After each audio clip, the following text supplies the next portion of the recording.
teman-teman media yang saya hormati, pada pagi hari ini tanggal 14 April 2020 dari pukul 8 sampai pukul 10 waktu Indonesia bagian Barat, Presiden Republik Indonesia mengikuti KTT khusus ASEAN mengenai COVID-19 secara virtual di bawah keketuaan Vietnam sebagai ketua ASEAN saat ini. Penyelenggaraan KTT khusus tersebut salah satunya adalah karena usulan Indonesia. Indonesia menilai penting artinya bagi pemimpin ASEAN untuk bertemu secara virtual, khusus membahas mengenai penanganan COVID-19.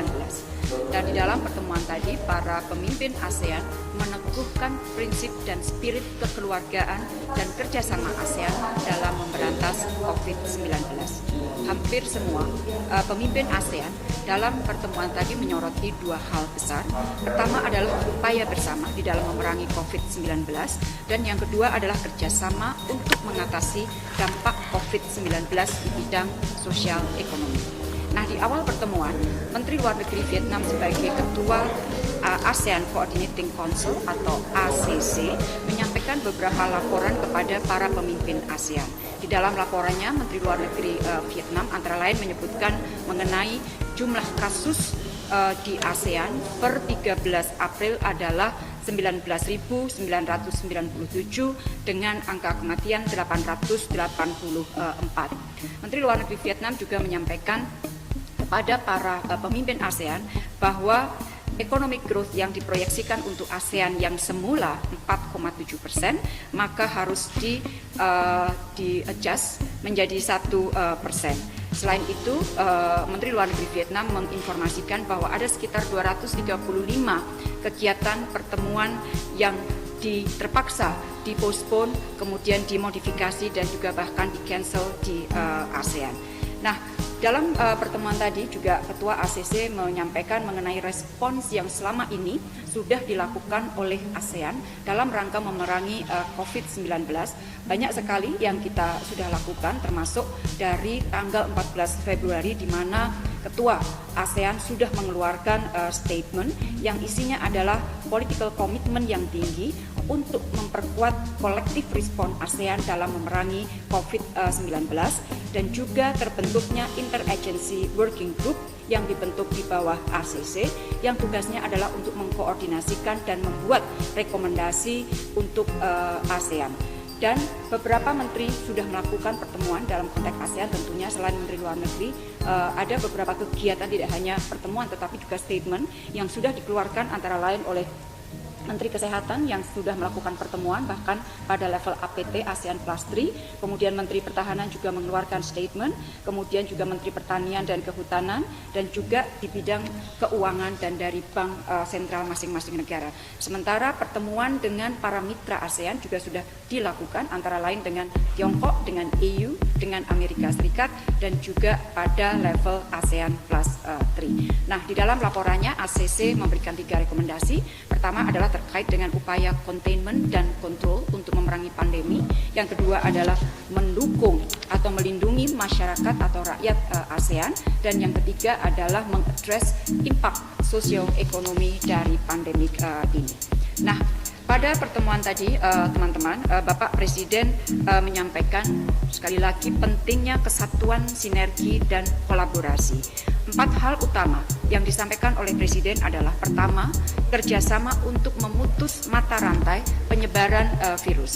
Presiden memahami berbagai upaya yang telah dilakukan oleh masing-masing negara ASEAN sesuai dengan situasi dan kondisi masing-masing, dan Presiden menekankan tidak ada satu kebijakan yang dapat diberlakukan bagi semua negara. Nah, untuk mengatasi penyebaran virus lintas batas, Presiden mengusulkan agar ASEAN dapat menyusun sebuah prosedur ASEAN berupa protokol untuk merespon pandemi melalui Joint Contact Tracing and Outbreak Investigation. Nah, usulan Indonesia ini dimuat dalam salah satu paragraf di deklarasi hasil KTT, yaitu di dalam formulasi sebuah ASEAN Standard Operating Procedure untuk emergensi kesehatan masyarakat. Hal kedua yang disampaikan oleh Presiden adalah menekankan pentingnya untuk mencegah hambatan lalu lintas barang. Ini selalu disampaikan oleh Presiden. Dan Presiden menekankan 3 hal yang tidak boleh terhambat pada saat ini, yaitu mengenai bahan makanan, peralatan kesehatan, dan obat-obatan. Presiden juga menyarankan ada pentingnya pengaturan bersama untuk tetap menjaga kelancaran lalu lintas perdagangan pada saat kita menghadapi pandemi ini. Yang ketiga, isu ketiga yang disampaikan oleh Bapak Presiden adalah pentingnya kerjasama perlindungan warga negara ASEAN. Secara khusus, Presiden memberikan penekanan terhadap buruh migran yang dalam kenyataannya telah memberikan kontribusi terhadap perekonomian negara anggota ASEAN. Isu mengenai perlindungan warga negara ini juga telah masuk di dalam deklarasi KTT khusus ASEAN. Nah, di dalam konteks yang agak berbeda tetapi masih terhubung dengan masalah perlindungan, di dalam deklarasi KTT juga disebutkan mengenai pentingnya operasionalisasi secara efektif guidelines mengenai bantuan konsuler bagi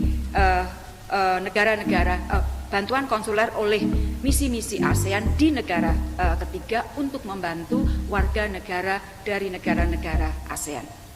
Hal keempat yang disampaikan oleh Presiden yaitu menekankan pentingnya kerjasama dengan mitra ASEAN. Di dalam kaitan inilah KTT khusus ASEAN Plus 3 menjadi sangat penting artinya, dan Presiden memberikan dukungan bagi sebuah upaya untuk membuat ASEAN COVID-19 Response Fund. Saya ulangi, ASEAN COVID-19 Response Fund dengan relokasi ASEAN Development Fund dan juga ASEAN Cooperation Fund.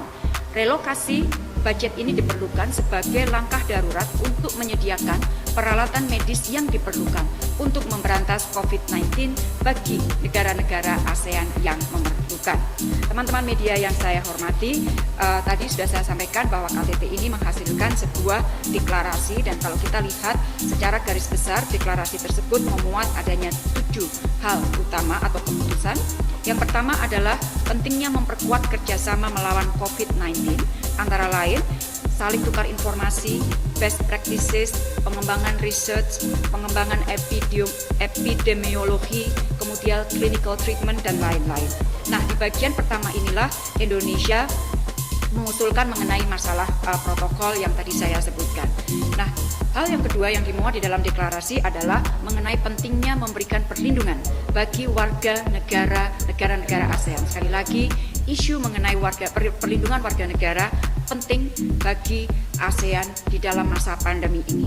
Yang ketiga adalah memperkuat komunikasi publik dan pentingnya upaya untuk memerangi stigmatisasi dan juga diskriminasi.